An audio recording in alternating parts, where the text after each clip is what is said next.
Set up email campaigns in mailwiz. Just like when I create subscriber lists, creating campaigns is done when logged in as a mailwiz customer. I can do this in two ways. My mailwiz is installed in a folder called Newsletter, so I can log in as the admin by going to my website /newsletter/backend. I'll open my dashboard, click on Customers, find myself listed, and click here to log in as the customer. Or I can go to my website /newsletter/customer. This is where I can find my subscriber lists, and I currently have two lists set up to receive email campaigns. The Campaigns menu is here. There are two types of campaigns you can send: regular and autoresponders. I'll start by demonstrating a regular campaign, and I'll show autoresponders a bit later. First, I'll click All Campaigns. The Create New button is how campaigns are started, and I can also set up groups for related email campaigns to make them easier to find. A regular email campaign is a one-time mailer that is sent to all subscribers on a list or on a segment of a list. I'll click Create New, then choose the regular type. Each campaign has 4 setup steps: Details, which is the current step, then Setup, Template, and Confirmation. I'll demonstrate each step one by one.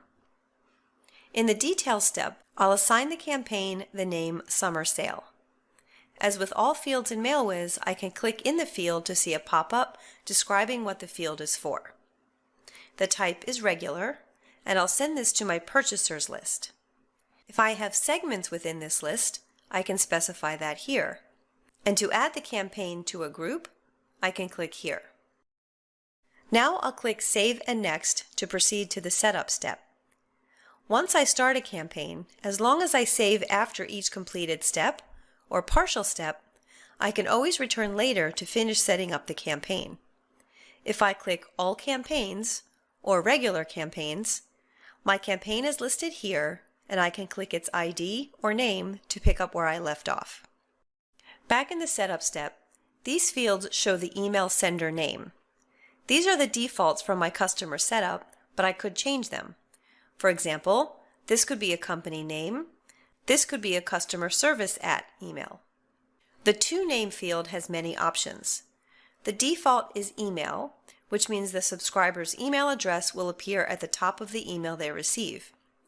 If I want everyone to see the same text, such as Valued Customer, I can enter that here. Or to make it more personalized, I can use tags. Clicking Available Tags brings up the list of tags I can use. In this example, the first 3 tags are the predefined tags already set up in mailwiz: email, first name, and last name. These 2 were set up when I created my lists. I could also use the name of the list, or random or remote content. And I can add more tags, which I'll show a bit later. To use each subscriber's full name, I'll set the To Name field to contain fname space lname, using copy and paste from the tags list. For the subject line, I can enter one line that all subscribers would see. Or I can enter text that includes a tag, such as this one that uses the list name tag. Or I can use random content, which is a nice way to avoid spam filters. If a large number of emails goes out with identical subject lines, those emails are more likely to be identified as spam. But sending out those same emails with a variety of subject lines helps prevent this. I'll copy and paste the random content tag. There are 3 choices of subjects, A, B, and C. I can replace each of these with a separate subject line. I also have access to a large menu of emojis I can use to embellish my subject line. This link toggles the emoji menu on and off. Next, we have several campaign options. Open tracking means that I can view statistics on how many emails from the campaign were opened and how many clicks were made from those emails.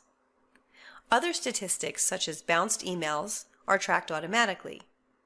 URL tracking means that I'll also be able to see which of the links in my campaign were clicked and how often. For both types of statistics, one set will be generated immediately after the campaign is sent. The second set is generated 24 hours after sending to give subscribers enough time to open, read, and click.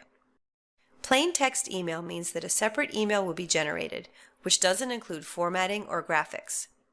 This is useful for subscribers whose email clients don't support or don't enable HTML and can only render plain text. Plain text doesn't support links, and plain text emails don't get counted in tracking statistics. Here I can set a maximum number of emails that will go out, in case I'm working with limited systems. If I'm sending a campaign to less than my full subscriber list, I can also randomize the list so that I don't always start at the top of the list. I can view all campaign statistics here in mailwiz, but I can also have statistics sent via email, either to myself or, for example, to a colleague. This is handy for presenting campaign information to someone who doesn't have access to my mailwiz account. Finally, the pre-header of an email is meant to provide a short overview of what the email contains. This text appears in the subscriber's inbox before the email is actually opened, though the text doesn't appear anywhere in the actual email. I can enter something enticing such as "Super Secret Sale for our best customers only." To see additional setup fields, I'll click Show More Options. These two options are for setting custom field values when a subscriber receives or opens a campaign email. These two options set what happens to the subscriber in terms of lists. Say, for example, I want to visualize data on how many times a subscriber opens this campaign email. I can set the initial value for each subscriber as 0, then increase this value by 1 for each open. I need to add a custom field for this. So I'll open my lists in a separate tab and click the name of the list receiving this campaign. I'll click Custom Fields, scroll to the bottom, and add a new text field. I'll label this field Number of Opens, and this will be its tag. I'll leave it Not Required and set it to Hidden so subscribers won't see this field when they sign up for the list. Sort order I'll set to 10 so that this will appear at the end of custom field lists. The default value will be 0. I'll save changes. Back in my campaign setup, I'll refresh the page in order to see the new custom field. I'll scroll to Change Subscriber Custom Field upon campaign open. I'll click the plus sign to add a condition. I'll choose the Number of Opens field. For all subscribers, this value starts out at 0, and I want to increase by 1 each time a subscriber opens the email. For the syntax, I'll click the info icon, and I'll copy and paste the first one to increment the value. I'll paste in the tag and replace X with 1. With this option set, once I get my statistics after the campaign is sent, I can easily sort the data to see how many subscribers didn't open. Those will still have 0 for this field. This way I can see who opened once, twice, etc. And I can then use this data to create a list segment. For example, for subscribers who didn't read this email, I could add them to a new list segment that will receive the email campaign a second time. I can add additional fields, such as for date and time. This option is similar, but the custom field is changed after the email is sent, not opened. As an example, say I have a number limit on subscribers who will get this email, and I want to send the campaign again to all those who didn't receive it the first time. I could create a date custom field for here and use the date time field to mark subscribers who received the email. I could then create a new list segment for subscribers without a date or time and send the campaign to that segment at a later time. The Actions options are for moving or copying subscribers to different lists. For example, I could create a new list for sales leads, and I would add to this list everyone who opened this email campaign.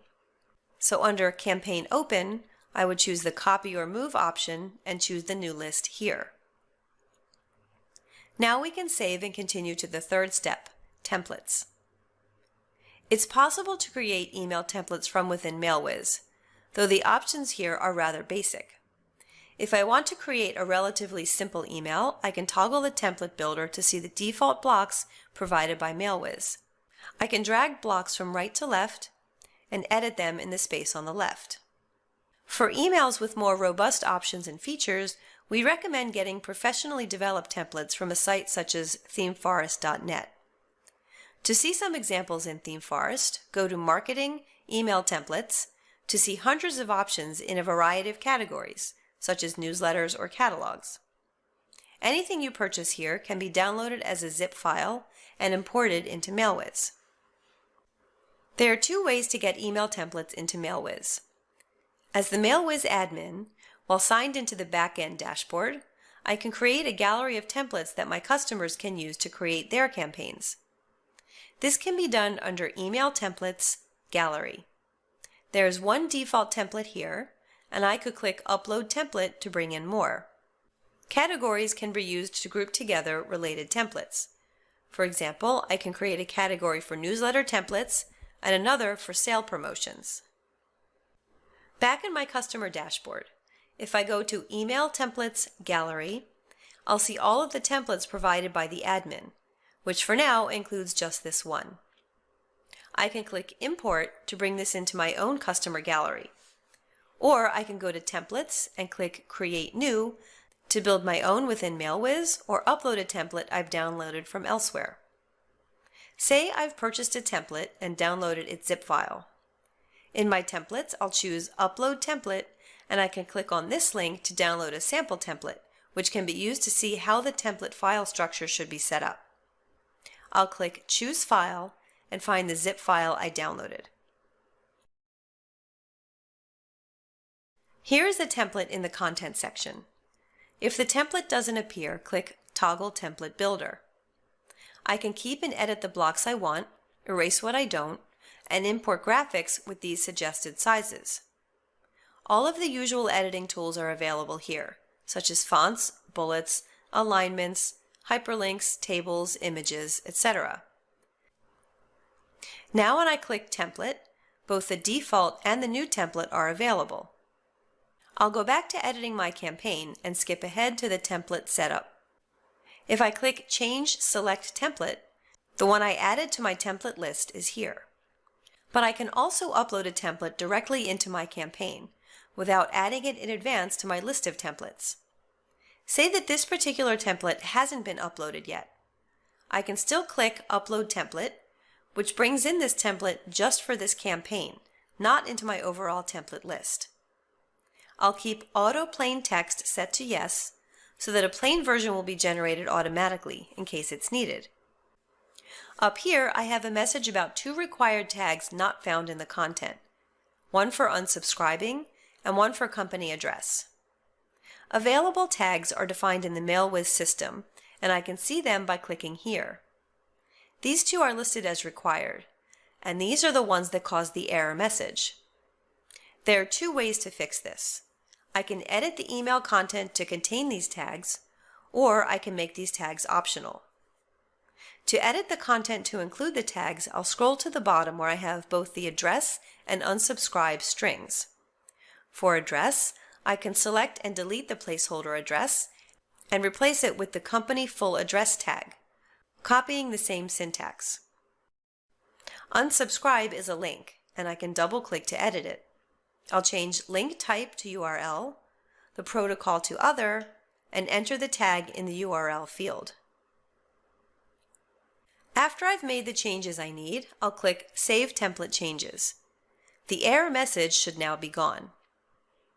If I don't want to make this change with each template I upload, I can make those two tags optional. This is done by logging into the back end of mailwiz. I'll go to Settings, Campaigns, and click Template Tags. Here are the two required tags, and I could change them from required to not required. I'll leave the settings as is and return to my campaign setup. Another option below the template content is UTM tags. These optional tags are URL patterns that can be attached to links in your email, which enable Google Analytics to track where clicks came from. When the email looks ready, I can click Test Template to send a test email to myself or to others. When the email is ready to send, click Save and Next. The confirmation step is where I can see a summary of everything I've specified for the campaign, name, list, subjects, etc. I can return to any step if I need to make changes.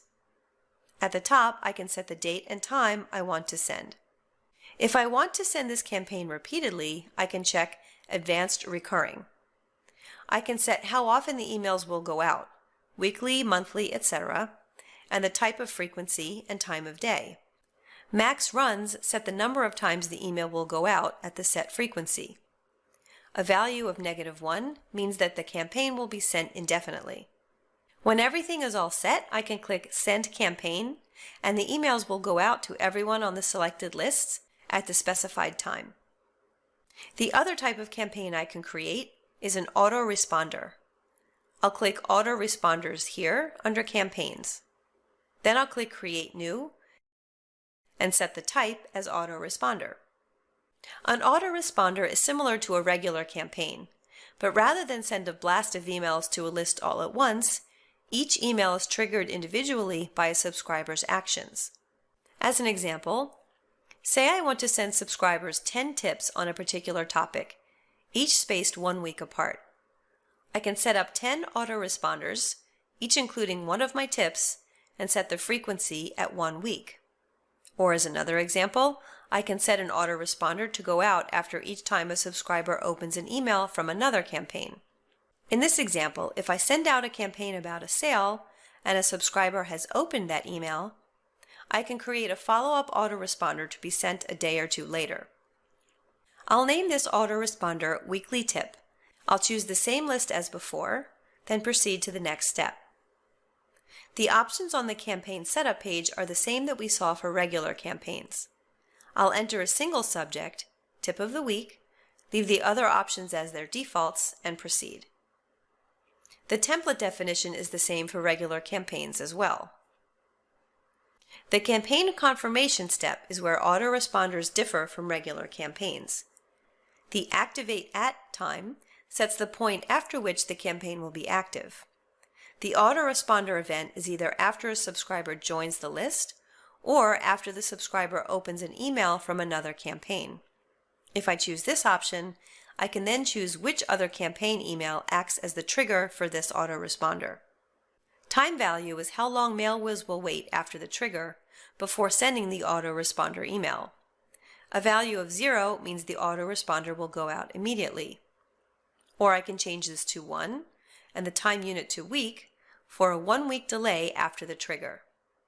I can also set a time before which the autoresponder won't go out. These two fields control whether the autoresponder will be sent to imported or current subscribers. I can click Save and Activate when the autoresponder is ready to go. In the next video, we'll look at sending campaigns and checking statistics.